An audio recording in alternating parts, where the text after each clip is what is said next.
nombre es María Andrea Vázquez. Hoy les voy a hablar acerca de la clasificación archivística.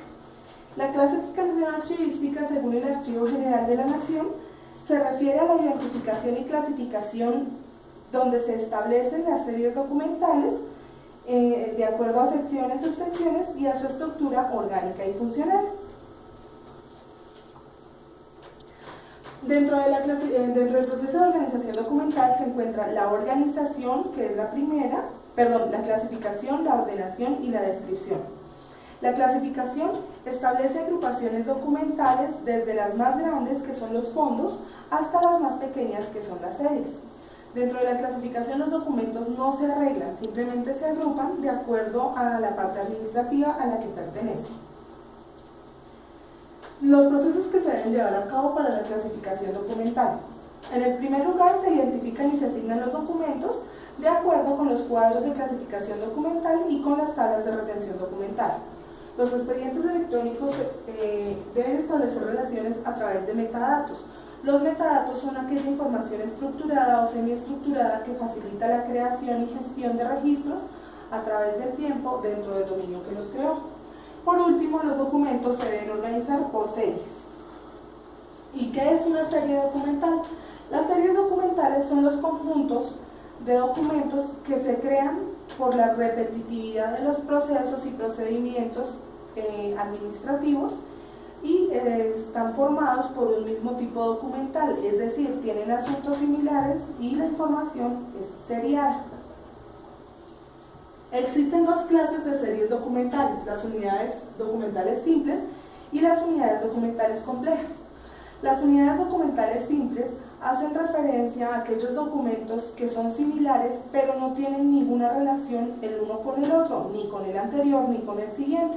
Estos tienen un orden numérico cronológico, es decir, se conserva en primer lugar el documento más antiguo y en el último el documento más reciente. Acá encontramos, por ejemplo, decretos, ordenanzas, acuerdos. Las unidades documentales complejas son aquellas llamadas también expedientes. Cada uno está compuesto por varios documentos que son diferentes entre sí, pero que se encuentran relacionados. Estos se ordenan de acuerdo al trámite que le dio origen, en un orden cronológico, y al final se encontrará el trámite que lo finiquitó. Acá encontramos, por ejemplo, contratos, órdenes de pago, historias laborales e historias clínicas. Ahora vemos los cuadros de clasificación documental. Los cuadros de clasificación documental son un instrumento archivístico que expresa un listado de todas las series y subseries documentales que y su correspondiente codificación. Esto permite una clasificación y descripción archivística en la conformación de agrupaciones documentales. Las características que debe tener un cuadro de clasificación documental son las siguientes. Debe ser simple, sencillo, flexible y codificado. Simple y sencillo para que cualquier persona pueda aplicarlo en cualquier entidad. Flexible quiere decir que se puedan incluir nuevos anexos sin que se tenga que alterar la estructura de la clasificación. Y codificado quiere decir que se le asigna una clave alfanumérica para que se puedan localizar los documentos de una manera más rápida y eficiente dentro del archivo. Existen 4 tipos de cuadros de clasificación documental: los orgánicos, los funcionales, los orgánico-funcionales y el uniforme integral. Los orgánicos hacen referencia a aquellos que se crean en orden jerárquico de acuerdo con la estructura orgánica de la entidad o con el organigrama. Los funcionales hacen referencia a aquellos que se crean de acuerdo con las funciones de la entidad. Van de lo general a lo específico y son un modelo más estable, ya que las funciones de una entidad no cambian con el tiempo. Los orgánico-funcionales son una combinación de los dos anteriores, y el uniforme integral es en el que se comparte la información de todas las unidades y facilita el acceso por cualquiera de ellas. Para la elaboración de los cuadros de clasificación documental se crea un modelo hipotético, se hace una comparación de este modelo con un documento real y se elabora un cuadro de clasificación definitivo. Dentro de este cuadro definitivo deben existir la totalidad de las agrupaciones documentales del nivel mayor, que es el fondo, sección, subsección, hasta los menores, que son las series, subseries y los tipos documentales. Todo esto se debe hacer de acuerdo a la fase de archivo en la que se encuentran los documentos, es decir, si son de gestión, de archivo central o ya pertenecen al archivo histórico. Ahora veremos qué es una historia clínica. La historia clínica es un registro obligatorio de las condiciones de salud del paciente y esta se crea de acuerdo a la asistencia que tienen los usuarios a las EPS o a las entidades de salud. Las historias clínicas en el modelo colombiano estarán ceñidos por aquellos modelos implementados por el Ministerio de Salud. Para organizar una historia clínica se debe tener en cuenta que debe estar diligenciada en forma clara, legible, sin tachones, enmendaduras y no se deben dejar espacios en blanco. Además, se debe tener en cuenta que todas las entidades prestadoras de salud deben hacer la apertura de la historia clínica la primera vez que un paciente asiste a una cita. Dentro de esta debe existir la identificación de la historia clínica, que es donde va toda la información, los datos personales del usuario, los nombres completos, estado civil, etc. Además, sigue la numeración consecutiva, que debe ser la foliación que debe llevar la historia clínica. Los componentes deben ser aquellos resultados de los exámenes y los resultados de laboratorio que se anexarán a la historia clínica. Los registros específicos se refieren a los tipos determinados de atención que recibe el paciente y que varían de acuerdo con la prestación que se le hace al paciente.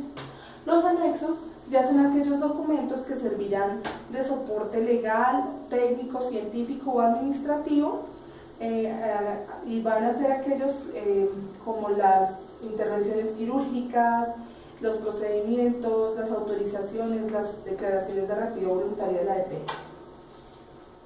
Para organizar la historia clínica se debe tener en cuenta la ordenación, la depuración, la trámite y los tiempos de retención. Dentro de la ordenación tendremos en cuenta que estos documentos irán en orden cronológico. En la parte superior irá la apertura de la historia clínica y en la parte inferior el último registro de atención al paciente. La depuración en el sistema colombiano se realizará después de 5 años de que el paciente no asista a una cita médica o que no se haga uso de la historia clínica. Trámite y vigencia. Trámite es el tiempo en el que permanece la historia clínica vigente, como su nombre lo indica, mientras el paciente asiste y hace uso del servicio de salud. La vigencia terminará después de 5 años que el paciente no haga uso ni se registre ningún ingreso en la historia clínica. Por último, el tiempo de retención en el sistema colombiano se refiere a los 5 años que pasará la historia clínica al archivo central después de que el paciente no haga uso de ella. Ahora vemos las historias laborales. Las historias laborales son aquellos expedientes que se conforman como resultado de la relación de los servidores públicos con el Estado. Los documentos mínimos que contienen una historia laboral están señalados en la circular 004 de 2003 del Archivo General de la Nación. Los documentos, como los podemos ver, son bastante extensos, pues acá les resumo los actos administrativos de nombramiento, la hoja de vida, que para el caso colombiano es el formato único de la función pública, actas de posesión, certificados de antecedentes. Los actos administrativos de situaciones administrativas se refieren a vacaciones, retiros temporales, pago de prestaciones. Los actos administrativos de retiro y desvinculación se refieren a la supresión del cargo, las insubsistencias, las liquidaciones de contrato, etc. La historia clínica ocupacional es el conjunto de documentos obligatorios que se crean como resultado de las evaluaciones médicas ocupacionales que reciben los empleados y donde se registran los antecedentes laborales como exposiciones a factores de riesgo durante su vida laboral. Las características de las historias clínicas ocupacionales es que forman parte de la historia clínica general, por lo tanto se regulan por la misma normatividad. El contenido mínimo que deben tener, obviamente aparte de los datos personales del empleado, son los documentos resultantes de las evaluaciones médicas realizadas al trabajador durante su vida laboral. Debe mantenerse actualizada, es decir, que se deben revisar comparativamente los resultados de los exámenes cada vez que el empleado vaya a uno de ellos, y debe mantenerse en reserva, puesto que su contenido es estrictamente confidencial. Muchas gracias, espero les haya gustado la exposición. Feliz día, profesora Marlene.